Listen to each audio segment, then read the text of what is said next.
నరసింహస్వామి రోష భీషణాకారం చూసి ఆయన సమీపించడానికే భయపడి దేవతలంతా లక్ష్మీదేవిని ఆహ్వానించి ఇలా విన్నవించారు. హరికిన్ పట్టపు దేవివి, హరి సేవా నిపుణమతివి, హరిగతివి సదా హరిరతివి, నీవు శని నరహరి రోషము దింపవమ్మ హరివర మధ్య. తల్లి, ఓ లోక జనని, ఓ ఇందిరాదేవి, ఈ ఆపను తప్పించి నీవే మమ్మల్ని రక్షించాలి. స్వామిని కాస్త ప్రసన్నం చేసుకుందుకు నువ్వే తగిన దానివమ్మా.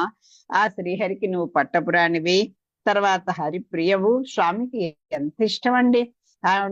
ఆవిడ కోసమని, ఆవిడకి ఒక ఆనందాన్ని కలిగించడం కోసమే ఈ సృష్టి స్థితి లయలన్నీ కూడా చేస్తున్నాడు. తను ఏం పని చేసినా కూడా ఆ తల్లి ఆనందానికే చేస్తాడు అని కదా చేసుకుంటారు.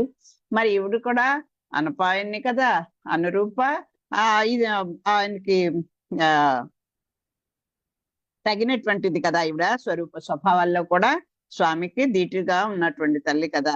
తర్వాత ఇంకా ఏంటి, పతి సేవా విధానం ఎరిగిన సతీమ తల్లివి నువ్వు. ఎప్పుడు ఆయనకి ఏ రకంగా కోపంగా ఉంటే ఎలా ఉండాలి, తపంతో ఉంటే ఎలా ఉండాలి, ఆయనకి ఆ విచారాలు ఉంటే వెళ్ళాలి, అలాగా ఆయన మనసుని ఎరిగి నువ్వు చేసేటువంటి సేవలు చేసేటువంటి తల్లివమ్మ నువ్వు.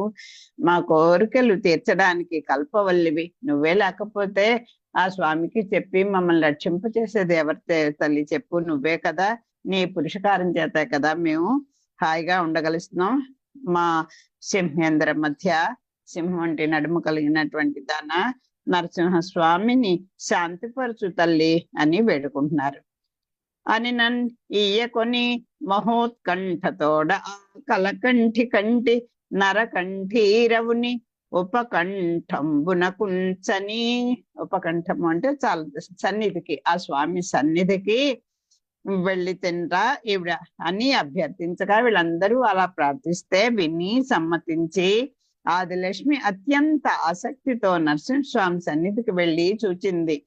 అని నన్నీయకొని మహోత్కంఠతోడ ఆ కలకంఠ కంఠి నరకంఠీరవుని ఉపకంఠంబున కుంచని. అక్కడ కకార ప్రాస్తుండి కలకంఠ కంఠి ఆ నరకంఠీరవుని ఆ నరసింహరూపుడుగా ఉన్నటువంటి ఆయన దగ్గరికి ఉపకంఠంబునకు అంటే సన్నిధికి చేరిందిట. చేసి చూసింది. చూస్తే ఇప్పుడు ఎలాగా స్పందించిందో చూద్దాం.